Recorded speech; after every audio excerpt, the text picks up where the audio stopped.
ہم تمہیں ضرور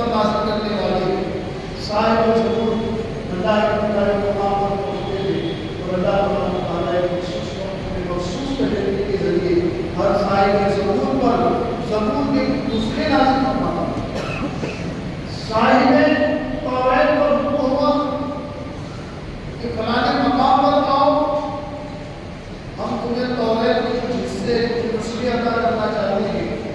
اللہ تعالیٰ نے اس جگہ پر بلا کر توریت کے نسخے نازل فرمائے۔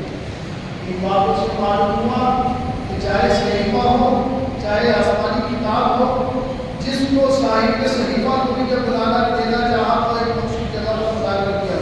یہ نہیں کہ صاحب انجیل جہاں ہے وہی نازل کرے، بلکہ ایک مقام پر بلایا، یہاں پر آؤ اور میری یہ کہانی والی چیز لے کر جاؤ اور ہوتا ہوں۔ مگر آپ کو مان جائیں ہمارے اور آپ کے پیارے پیارے آقا صلی اللہ علیہ وسلم کہ اللہ تبارک تعالیٰ نے فرمایا ہے محبوب تمہاری شان سب سے الگ ہے، تم اگر مکے میں ہوتے تو قرآن مکے میں نازل ہوتا، تم مدینے میں ہوتے تو قرآن مدینے میں نازل ہوتا۔ یہ ہمارے اللہ کے پیارے آقا صلی اللہ علیہ وسلم کا اعزاز، یہی وجہ ہے اسی امتیاز کی بنیاد پر مفسرین مترجمین جب قرآن کو نقل کرواتے ہیں تو اس پر لکھا جاتا ہے کہ یہ آیت مدنی ہے اور یہ آیت مکی ہے، تاکہ ہم معلوم ہو جائے کہ یہ آیت کا ٹکڑا جو ہم تلاوت کر رہے ہیں یہ ہمارے آقا صلی اللہ علیہ وسلم پر مدینے میں نازل ہوئی۔ یہ آیت جو ہم پڑھ رہے ہیں جس پہ مکی لکھی ہوئی ہے، یہ آیت ہمارے آقا صلی اللہ علیہ وسلم پر مکے میں نازل ہوئی۔ یہ سورہ مبارکہ جو ہم تلاوت کر رہے ہیں یہ سورہ پر مدنی لکھی ہے، مطلب یہ پوری سورہ ہمارے آقا پر مدینے میں نازل ہوئی، اور یہ سورہ جس پہ مکی لکھی ہے ہمارے آقا صلی اللہ علیہ وسلم پر مکے میں نازل ہوئی۔ وہ امتیاز اللہ نے اپنے محبوب کے ساتھ رکھا جو کسی نبی کے ساتھ نہ رکھا، تاکہ آیات قرآنی کے لینے میں بھی ایک ایسا امتیاز پیدا فرمایا اللہ نے کہ اے محبوب اور نبیوں کو میں نے ایک جگہ بنا کر اپنی کتاب دی، مگر تمہاری شان سب سے بالا ہے، جہاں رہو گے قرآن تمہارے پر وہی نازل ہوگا۔ اسی لیے کہ آیت کا مبنی اور مبنی لکھا جاتا ہے اس امتیاز کے تحت۔ آج ہم جس سورہ انعام کی تلاوت کو سن رہے ہیں، سنیں گے انشاءاللہ، اس میں اللہ تعالیٰ نے منافقین اور مشرکین کا خوب رد فرمایا اور ایسی وضاحتیں کی ہیں ان کے بارے میں کہ اہل ایمان خوب اچھی طرح سمجھ لیں گے کہ منافقین اور مشرکین کے معاملات کیا ہوتے ہیں اور ان کے ساتھ کیسا معاملہ رکھنا چاہیے۔ یہ انعام کا ہے، آپ کے ایمان کا تحفظ موجود ہے شاید سورہ مبارکہ میں۔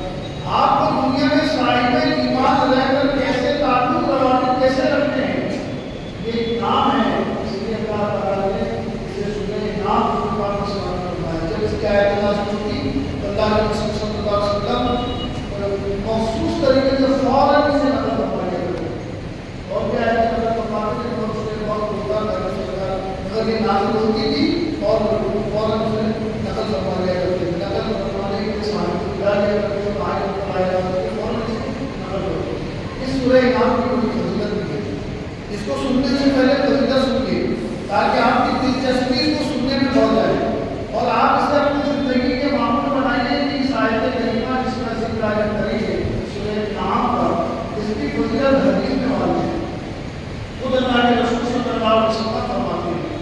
چنانچہ یہ سورہ انعام اس کی چند آیاتیں تقریباً بعد میں 9 آیت بعد میں 8 آیت چند آیتیں اس کی مدنی ہیں اور ساری کی ساری آیتیں مکی ہیں۔ وہ مکی آپ سمجھ گئے کہ وضاحت سے کہ مکی کیا ہے اور مکی کیا ہے، تو سنیں اس کی مدنی اور مکی آیاتیں ہیں، مگر اس میں آپ دیکھیں کہ رسول اللہ صلی اللہ علیہ وسلم نے اس پوری سورہ کی کچھ آیتوں کو مخصوص طریقے سے لکھوایا جس میں مفسرین کہتے ہیں آیت نمبر 20 23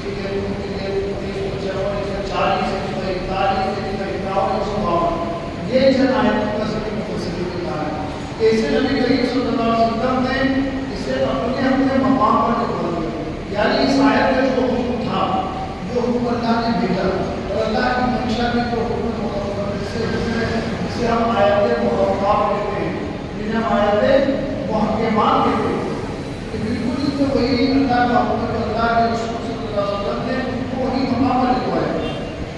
اور اس سورہ مبارکہ کی باقی رات کے وقت مکہ معظمہ میں اس کا ایک ہی بات میں اللہ تعالیٰ نے اس سورہ مبارکہ کو اللہ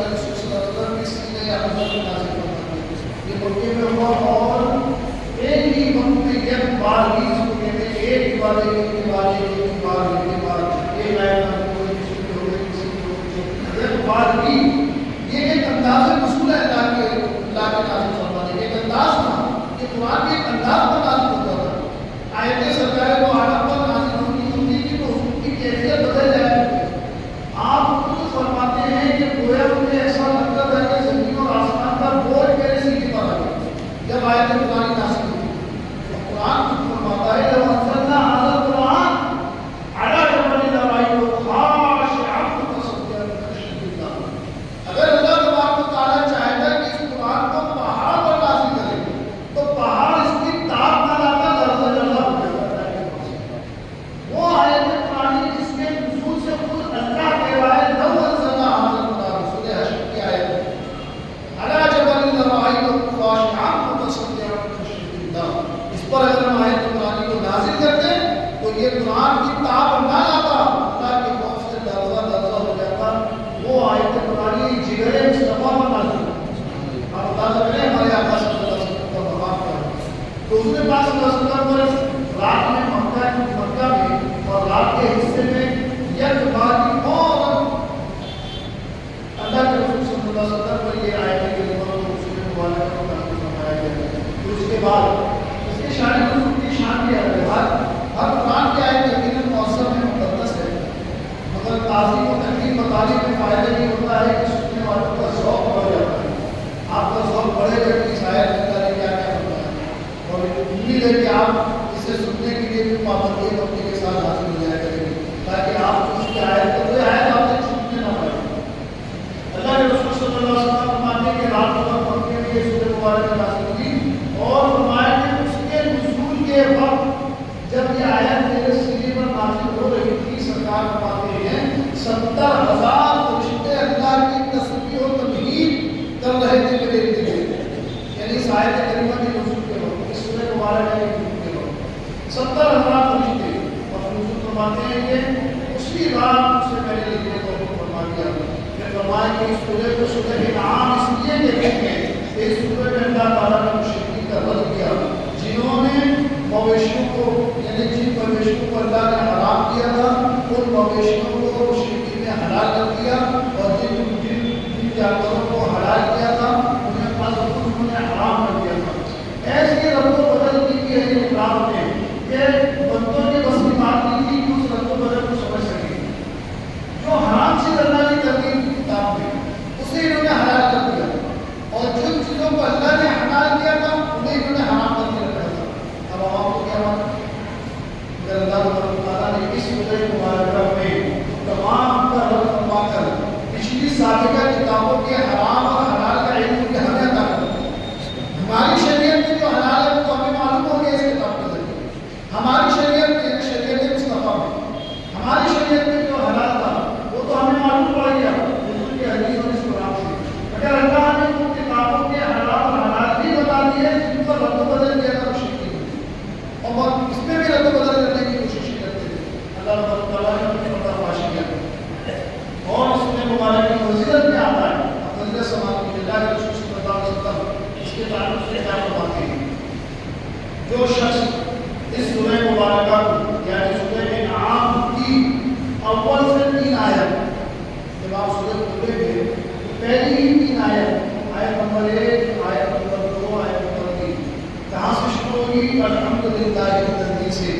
آپ سورہ کو نام اٹھا کر دیکھیے گا کہ 7ویں پارے کے اندر ہے سورہ انعام، سورہ مائدہ کے بعد 7ویں پارے میں سورہ مائدہ کے بعد اسی کا شروعات ہوتی ہے سورہ انعام.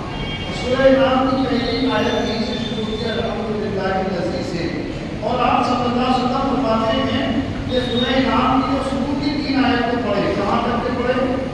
فرمایا کہ وہ جعلکم ویعلم ما تکسبون تک الحمدللہ الذی سے الحمدللہ الذی سے ما تکسبون یعنی 3 آیت شروع کی 3 آیت پڑھے. تو اللہ کے رسول صلی اللہ علیہ وسلم فرماتے ہیں کہ جب اس آیت کو 3 بار سورہ انعام کو پڑھے تو صبح کو پڑھ دیتا ہے تو اللہ تبارک و تعالیٰ 70,000 فرشتوں کو بھیجتا ہے، اور وہ فرشتے کیا کرتے ہیں؟ قیامت تک اس پڑھنے والے کی تعداد کے مطابق فرشتے اپنی تعداد کے مطابق اعمال نامہ اس کے نامے اعمال کا لکھتے ہیں. یہ فرشتے 70,000 ہوتے ہیں اور آپ پڑھتے ہو اس آیت کو ایک بار، مگر وہ فرشتے اپنی تعداد کے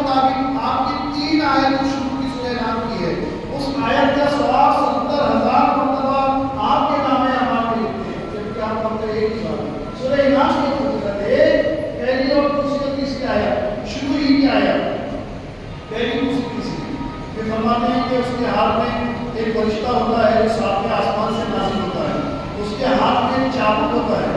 جب کوئی شیطان اس سورہ انعام کو پڑھنے والے کو بہکانے کے لیے آتا ہے، آپ پڑھنا چاہ رہے ہیں کہ فضیلت حاصل کرنے کے لیے، تو جب آپ سورہ انعام پڑھیں گے اور پڑھنے لگیں گے تو شیطان وسوسے دلائے گا، وسوسے دلائے گا، بیزاری دلائے گا، بوریت دلائے گا، کچھ نہ کچھ ضرور ہم کرتے رہے گا، چونکہ وہ انعام آپ کو حاصل ہونے نہیں دے گا۔ تو اللہ کے رسول فرماتے ہیں کہ ایک انعام تو یہ ہوگا پڑھنے والے کے ساتھ کہ 70,000 فرشتے اسے گھیر دیں گے۔ دوسرا یہ کہ اپنی تعداد کے مطابق اس پڑھنے والے کے نام اعمال لکھیں گے۔ اور تیسرا یہ کہ ایک فرشتہ ساتویں آسمان سے نازل ہوگا، اس کے ہاتھ میں چابک ہوگا، اور وہ سورہ انعام پڑھنے والے کو اگر شیطان بہکانے کی کوشش کرے گا تو اللہ کے رسول فرماتے ہیں کہ وہ فرشتہ چابک مار کر شیطان کو بھگائے گا۔ یعنی کتنی کس قدر حفاظت ہوگی سورہ انعام کی سورہ آیت پڑھتے ہیں۔ یہ بڑا اجر اللہ کا بڑا انعام ہے واقعی۔ فرماتے ہیں کہ شیطان تو بھاگ جائے گا، پھر اللہ تعالیٰ اس کے اور شیطان کے درمیان، میرے شیطان جب بھاگ جائے گا تو اللہ تعالیٰ اس پڑھنے والے اور شیطان کے درمیان 70,000 بندوں کو لٹکا دے گا۔ جب شیطان دوبارہ کوشش کرنا چاہے گا تو نہیں کر سکتا۔ ایک خشیت کی ضرورت ہے، پڑھنے میں دل لگانے کی ضرورت ہے۔ یہ یقیناً یہ فیض ملے گا جتنی خشیت آپ کے اندر ہوگی پڑھنے میں، جتنی للہیت آپ کے اندر پڑھنے میں ہوگی، آپ کو سورہ انعام کی شروع کی آیت پڑھنے میں جتنا بھی ذوق ہوگا، آپ کے ذوق کے مطابق اللہ کا انعام حاصل ہوگا۔ یہ اللہ کے رسول فرماتے ہیں کہ 70,000 فرشتوں کی آمد ہوگی، روزانہ صبح 3 آیت کی ہے، صبح کی 3 آیتیں روزانہ صبح پڑھی ہے، روز 70,000 فرشتوں کی آپ کی حفاظت کریں گے۔ آپ کے کام میں شیطان آدمی پیدا کرے گا تو فرشتہ اس کو ہٹائے گا، اور یہی نہیں اللہ تعالیٰ آپ کے اور شیطان کے درمیان 70,000 فردوں کو حائل کر دے گا۔ اس قدر محافظت ہوتی ہے سورہ انعام کے پڑھنے والے کے لیے۔ پھر اس کے بعد فرمایا رسول کریم نے کہ جب قیامت کا دن ہوگا تو اللہ تعالیٰ اس بندے سے فرمائے گا، اے ابن آدم، آج تیرے سائے رحمت میں چلتا رہے اور بہشت سے جو مرضی آئے کھا لے اور حوض کوثر سے جتنا چاہے پانی پی لے۔ یہ ہے سورہ انعام کی تلاوت کرنے والے کی فضیلت۔ قیامت کے دن اللہ تعالیٰ اس سورہ انعام کی آیت کو پڑھنے والوں کو بلائے گا اور کہے گا، اے میرے بندے، آج کے دن میری رحمت کے سائے میں چل۔ وہ لمحہ، وہ موقع جہاں اللہ کے سائے کے سوا کوئی سائے نہیں ہوگا۔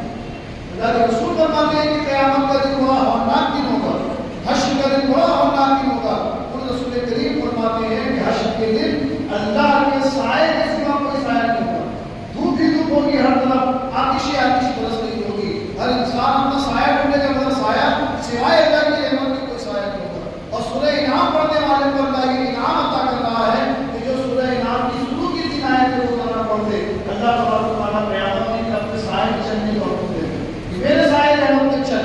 اور یہ نہیں کہ صرف چل، اللہ فرمائے گا چلتے جا اور جنت میں چلا جائے، اور جنت میں جا کے جو تیرا جی چاہے پھل کھا، اور جتنا تیرا من چاہے حوض کوثر سے پانی پی، وضو کر، غسل کر۔